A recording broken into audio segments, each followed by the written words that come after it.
গত ৩ জুন ভোরে বরগুনা জেলা পরিষদের ডাকবাংলো থেকে পৌর শহরের কালীবাড়ি এলাকার বাসিন্দা ইতি রানী এবং তার ২ শিশু সন্তানের মরদেহ উদ্ধার করে পুলিশ। এর ৫ দিন পর ৮ জুন সদর উপজেলার গৌরীচন্না খাল থেকে গরু ব্যবসায়ী শামীম ব্যাপারীর মাথাবিহীন মরদেহ উদ্ধার করা হয়।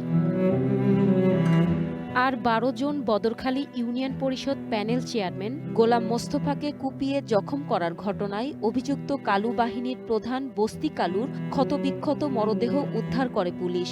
পরের দিন ১৩ জন পাথরঘাটায় পানি উন্নয়ন বোর্ড সড়কের নিজ বাসায় ঘুমিয়েছিলেন রিকশা চালক মিজান।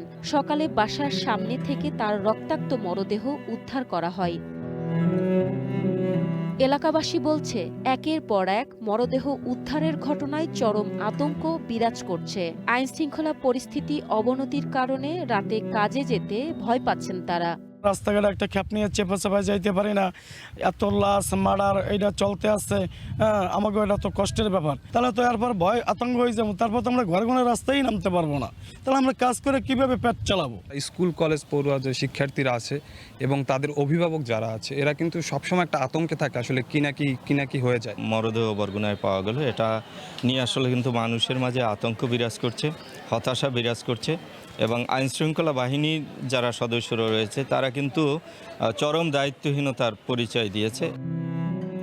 পুলিশের তথ্য বলছে, চলতি মাসের ১৮ দিনে জেলার বিভিন্ন জায়গা থেকে ২১টি মরদেহ উদ্ধার করা হয়। এর মধ্যে ৩টি সরাসরি হত্যাকাণ্ড ও বাকি মরদেহ উদ্ধারের ঘটনায় তদন্ত চলছে বলে দাবি পুলিশের এই কর্মকর্তার।